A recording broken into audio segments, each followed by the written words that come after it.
Hi friends, welcome to Sakshi Kitchen. ഇത് ഞാൻ വന്നിരിക്കുന്നത് സ്വീറ്റ് റെസിപ്പി ആയിട്ടാണ്. അപ്പോൾ അത് തയ്യാറാക്കി എടുക്കുന്നത് എങ്ങനെയെന്ന് നോക്കി വരാം.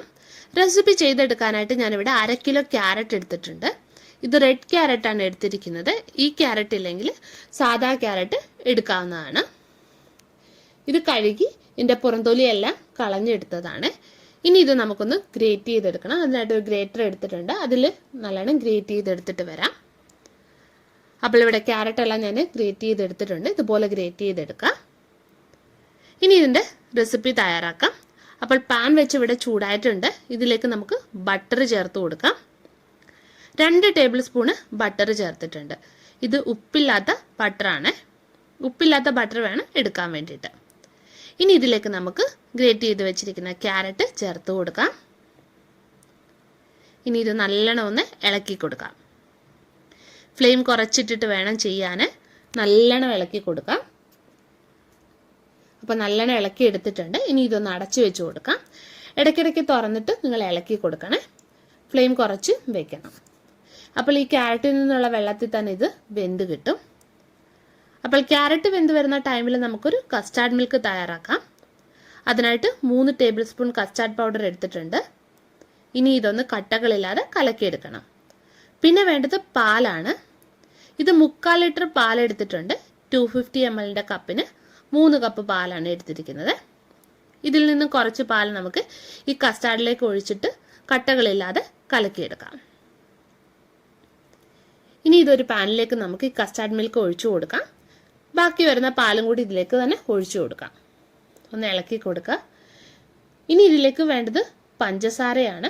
1/2 കപ്പ് പഞ്ചസാര ചേർത്തിട്ടുണ്ട്. നിങ്ങളുടെ മധുരത്തിനനുസരിച്ചിട്ട് വേണം പഞ്ചസാര ചേർക്കാൻ. പിന്നെ വേണ്ടത് ഏലക്കാപ്പൊടിയാണ്. 1/2 ടീസ്പൂണ് ചേർക്കാം. നല്ലോണം മിക്സ്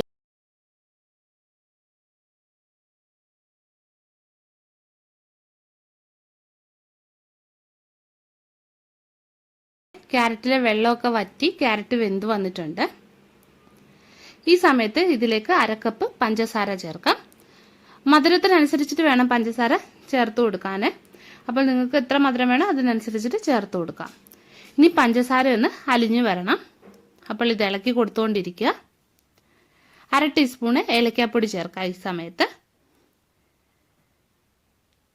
ഇനി ഇതിലേക്ക് ഉണക്കമുന്തിരിയും കൂടി ചേർത്ത് കൊടുക്കാം. ഇനി ഇത് ഡ്രൈ ആകുന്നത് വരെ നമുക്ക് ഇളക്കി കൊടുക്കാം. അപ്പോൾ പഞ്ചസാരയൊക്കെ വറ്റി വന്നിട്ടുണ്ട്.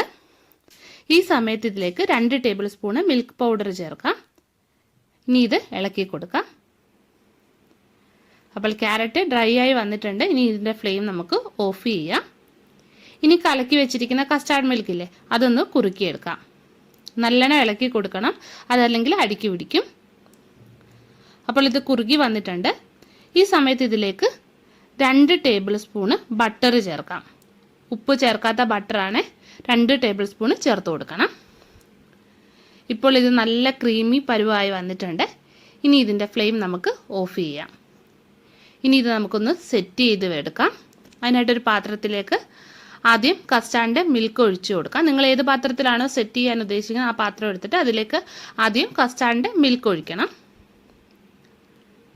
ഇനി അതിൻ്റെ മുകളിൽ തയ്യാറാക്കി വെച്ചിരിക്കുന്ന ക്യാരറ്റ് ഇല്ലേ, അത് ഇട്ട് കൊടുക്കാം. ഇനി ബദാം വെച്ചിട്ട് നമുക്ക് ഗാർണിഷ് ചെയ്തെടുക്കാം. ഇനി ഇത് നമുക്ക് ഫ്രിഡ്ജിൽ വെച്ചിട്ട് തണുപ്പിച്ച് കഴിക്കാം. അപ്പോൾ ഇത് ഉറപ്പായി നിങ്ങൾ ചെയ്തു നോക്കണം. സൂപ്പർ ടേസ്റ്റാണ്. പിന്നെ വീഡിയോ ഇഷ്ടപ്പെടുകയാണെങ്കിൽ ഒന്ന് ലൈക്ക് ചെയ്യാനും ഷെയർ ചെയ്യാനും മറക്കല്ലേ. ഇനി നമുക്ക് മറ്റൊരു നല്ലൊരു വീഡിയോയുമായിട്ട് കാണാം.